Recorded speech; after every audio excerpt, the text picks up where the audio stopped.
Hello everyone, welcome back to my channel. So this is a channel which I use to share my personal opinions and understanding about material science, especially in the field of computational material science and autonomous synthesis. I'm currently a postdoc working with Professor Gerber Cedar at the University of California, Berkeley. So I will frequently upload videos about either some recent interesting papers, as well as some of my understanding and some mini tutorials about material science. And also, I would also like to show, like my daily life about being a material scientist. So last time we talked about some basics about DFT and how to use VASP to do DFT calculations, right? I guess the next thing you want to do, is to do a real DFT calculation on a fancy material system. But I just realized if you have watched my last video, you probably is just a beginner of doing computational science, right? So then you probably realize that DFT is still too difficult for me. Like I need to input all those parameters by hand, and then I have no idea how to run VASP in a supercomputer. So then I sort of realized, you need some real weapons to get you equipped it and get you established between you run into the real battlefield of DFT calculations.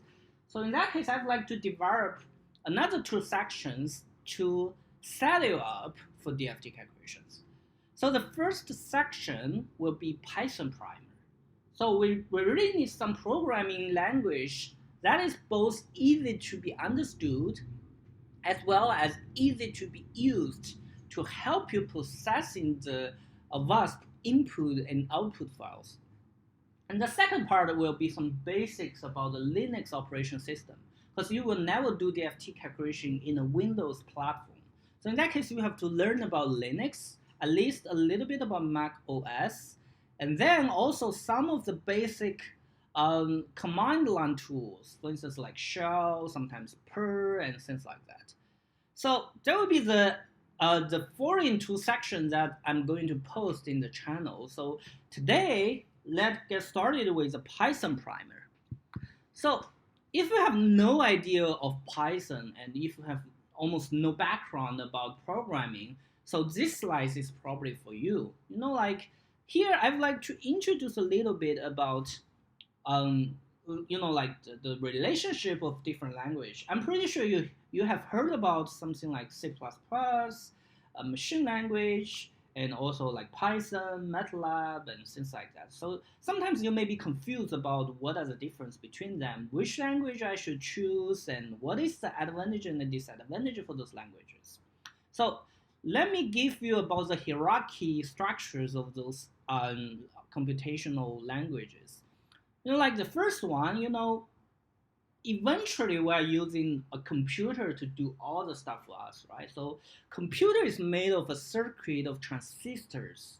So technically, if we can transform or switch the conditions of each transistors, we can actually make the computer working for us, right? But this is way more complicated. Consider that we have millions of transistors or billions of transistors in any kind of digital devices, right? So in that case, we have to use the machine language, which is the language of a computer, in order to communicate with them, right? But the machine language is too difficult. You just say 0 and 1, and a human have no idea what does that mean. So the first programming language is gonna be assembly language. Assembly language basically transform a collection of machine language, which can be like 100 lines of 0 and 1, into some specific word. So it's like a keyword. For instance, here we have CMP. So what does CMP mean? It's basically it's compile. So this in the background is refers to the running of maybe like 100 or like 1,000 lines of machine language. So this is already convenient, right? But this is not convenient enough. For instance, if you want to do a mathematical operation, assembly language does not really have a lot of function to do that. You still need to write like 100 lines to compile different like data, to move, to shift the aerial pointer positions and things like that. So then people developed the compiled language. Each command line or each function of the compiled languages can be related to like 1,000 lines of assembling language. So it's more consolidated programming language, right? So in that case, we have this Fortran, C, C++, and C Sharp. And up until now, you still didn't see Python, right? Because compiled language is still too difficult for some people to learn about it, especially if you are doing experiments. You don't really have to know how to set up the compiler configuration parameters, and also how to choose the best libraries. And for instance, you have to configure like MKL or like LPACK if you are compiling like a Fortran code, right? This is so confusing. So the next thing you want to do is the more easier language that is also useful. So we have this kind of interpreted language. So we have Python, we have MATLAB, we have R, we have Perl. So those are the language that you can just run the command without compiling them. So we call them interpreted language. So with this kind of introduction, you will realize from up to down, the language is getting easier and easier. So it's more flexible. There's no format of coding, or there's less format of coding. But at the same time, it's less efficient. So if you can learn or programming using assembling language, even though you may need like 1,000 lines to do a plus between two digits, but that's gonna be super fast. And another advantage of this high-level language, something like Python, is that a lot of existing code or like method or libraries available for you. Like if you do Python, I'm gonna introduce to you about a lot of those packages that can be used in computational sciences. All right, let's get started about Python. So first of all, you need to install Python, right? So if you're using Mac or Linux system, like they are already pre-installed. But if you are using, like Windows, you probably need to download that from the official website of Python. And a safe way or more convenient way of doing Python would be install a Anaconda or Miniconda in Windows. In that case, if you are unhappy about your Python or the computer one day, you just delete Miniconda, then everything related to Python will be gone. And the second part is how do we install different packages of Pythons? Like at the beginning, you may be so confused and you may be scared sometimes to mess up with the operational systems. So in that case, I will introduce you 3 methods. Like the first one is using Miniconda. Conda is the best way because it's basically a package manager. So in Conda, you can create an environment for a certain purposes, for instance, like a DFT environment. And then one day, if something's wrong, you just remove that environment. Then everything's coming back to like several days ago. And so this is the best way and the most convenient way. But if you prefer something more Pythonic, then you probably can use pipe. So pipe is a package manager specifically for Python. And if you want to do something more hardcore, and if you want to customize the installation a little bit more, then you can work with the setup file. Like you just need to type python setup.py install, and with this configuration setup that you want to add. And usually you can also configure the setup.py file by yourself.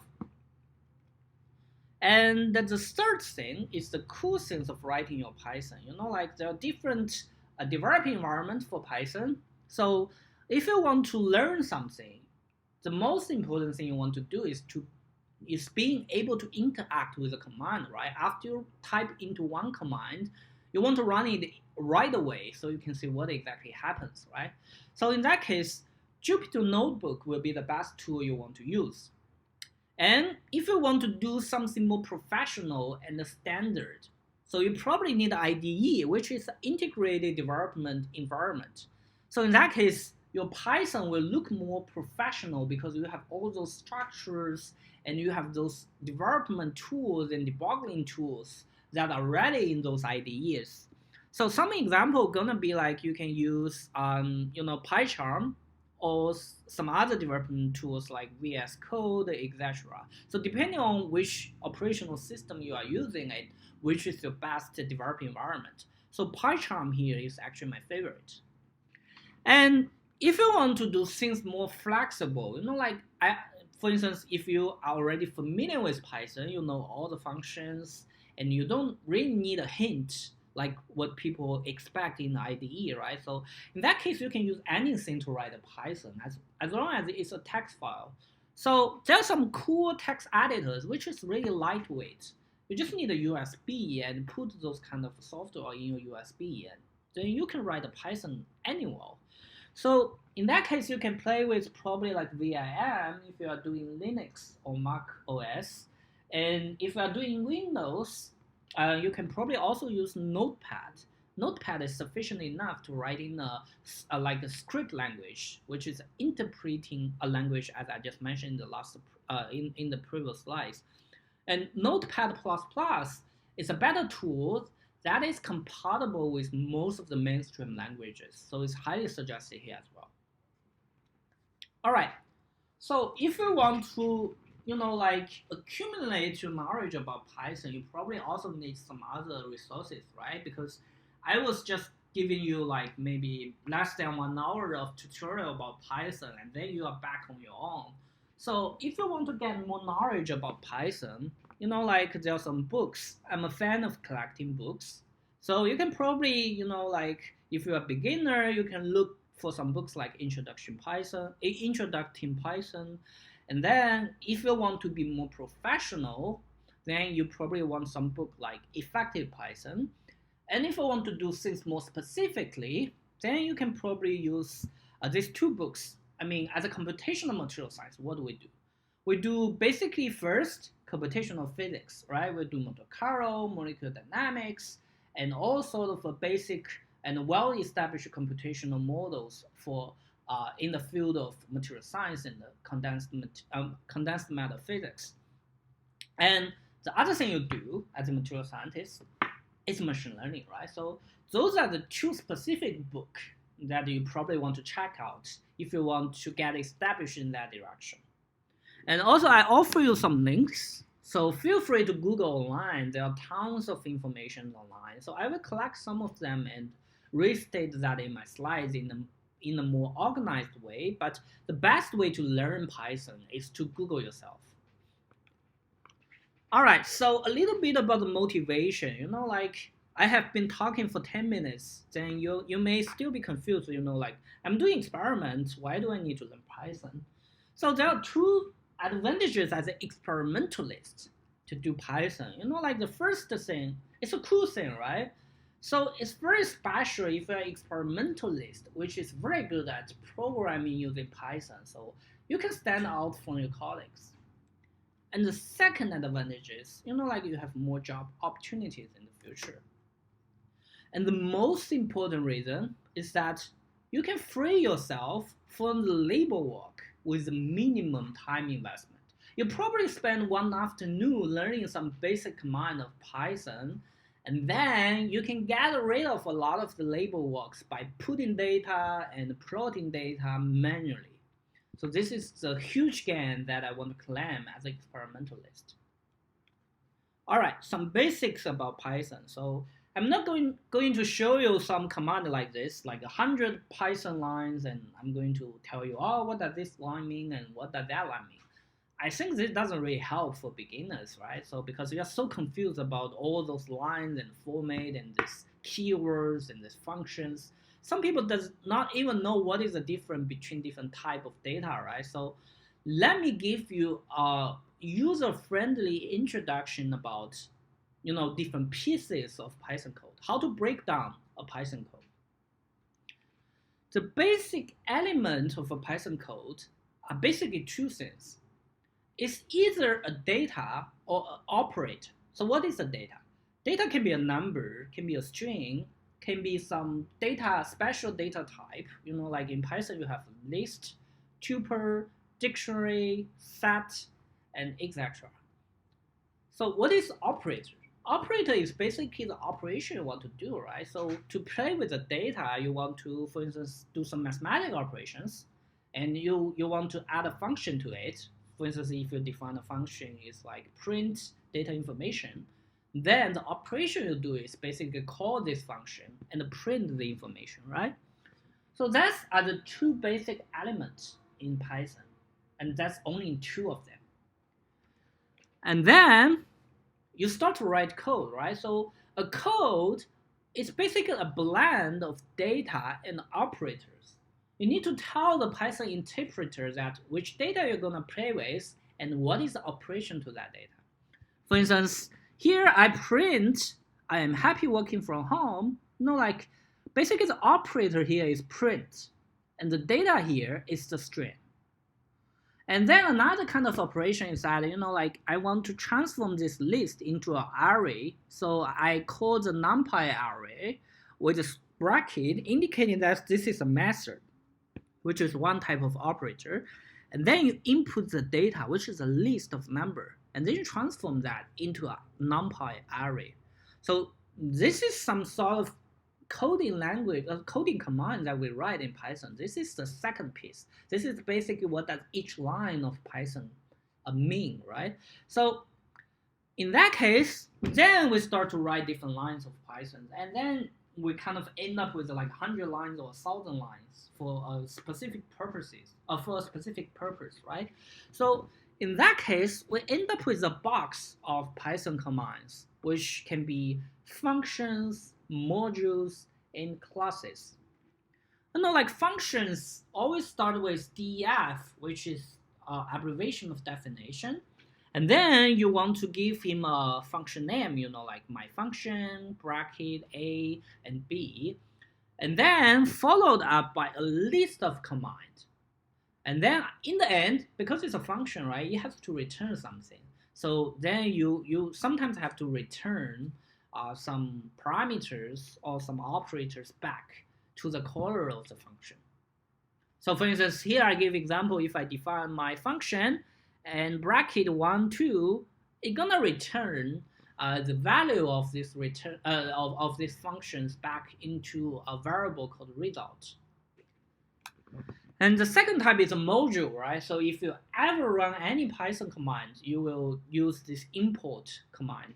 It's basically from some well-defined or predefined module, you import some functions or some data so that you can use them directly without reinventing the views. And the last one is classes. Like a class is the basic part, or it's actually also the most powerful part for Python, because functions can only run like a sequences of command, right? But a class can do a lot of things. It's basically like a robot. So you just need to define a robot for certain operations. For instance, here I define a class called myRobot, and what you need to do is actually initialize it, and then you can use this robot to do things automatically for you. So I will give you some example in the next video about how to use these three types of like basic component of Pythons. I will introduce you about what are the basic data type and how to blend the different data type to achieve some specific operations. And then I will give you some demonstration about how to establish a box of Python commands. So why do we need to know this? So the reason for that is like, I would like to introduce you how to fishing instead of introducing, like here is a command and this command can do that. So, this can last forever, right? So what you really need to know is that what you have to establish yourself if you want to learn Python, how to save your time to learn Python in a more efficient way. So here is my roadmap for Python skills development.